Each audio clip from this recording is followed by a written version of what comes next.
Hey everybody, it's pretty late here. I am delayed at the Philadelphia airport. As you guys can see, it's pretty quiet. Good old American Airlines. Been here since 1 o'clock in the afternoon. It's 1 o'clock in the morning and I'm still waiting to go to Kansas City. That's a different matter, which we'll address with American Airlines at a different point. But you take the time. I was just surfing online, looking at some posts and whatnot. So I figured maybe we'll have a little chat about the state of affairs of youth soccer, coaches and parents, and in particular coaches that are refusing to basically adapt the way things are being done, what U.S. Soccer is mandating. And it's not just the coaches, by the way, it's also clubs. It's most of the volunteer coaches and clubs that just refuse to see the benefit of the changes that U.S. Soccer is trying to mandate.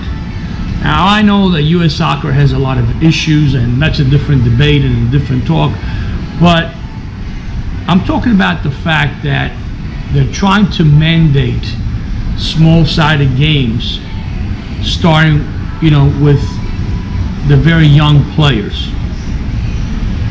So, for example, at a U7, U8, a player should be playing 5v5 games. Prior to that, 4v4s.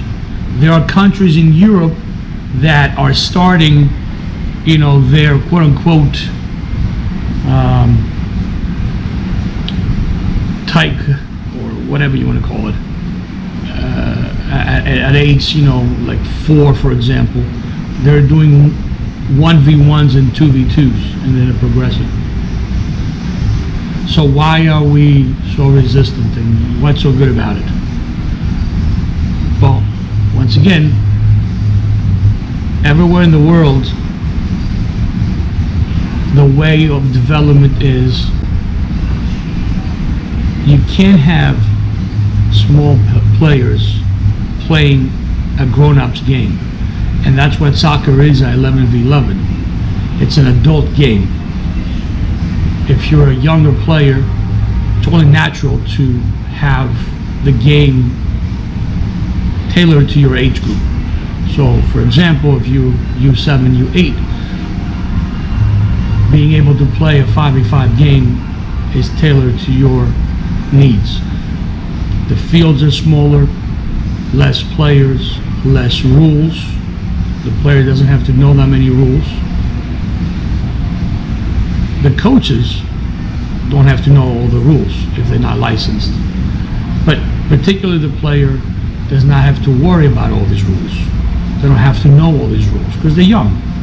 They get to touch the ball a lot more. They come in contact with the ball a lot more. And that's one of the main reasons why futsal has become the training ground across the world for development. It's a 5v5 game, a lot of touches on the ball, smaller space. The surface is hard surface, therefore it's much more difficult to control the ball. The ball is a bit heavier, which allows the players to have better control and develop their foot skills. But because of the space being smaller and faster, now they're forced to make quicker decisions and just a myriad of advantages. So coaches, please, even though you may not like it, and it's not just, by the way, it's not just the coach, also the parents goes, well, unless it's an 11v11 game, it's not soccer. No, that's not true. That's not true. If you have a 17-year-old son or daughter, yeah, 11v11 is the game to play. However, when you have a 6, 7, 8-year-old, that's not the game to play. So even though you may not like it, the game is not for you. The game is for the kids. You may not agree with it, but do yourselves a favor, do your due diligence, Google all these facts, Google the benefits, Google why other countries are doing it, and let's start being so stubborn about adopting what other countries are doing. I mean, we have countries like Peru in the World Cup.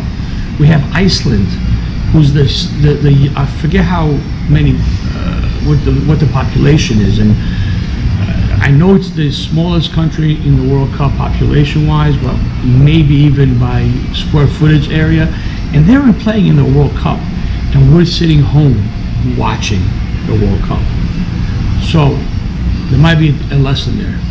So although you do not understand why, although you may not like it, it's for the kids. It's for the development of the sport in the U.S. Do yourselves a favor and do some more research. Till the next time, peace.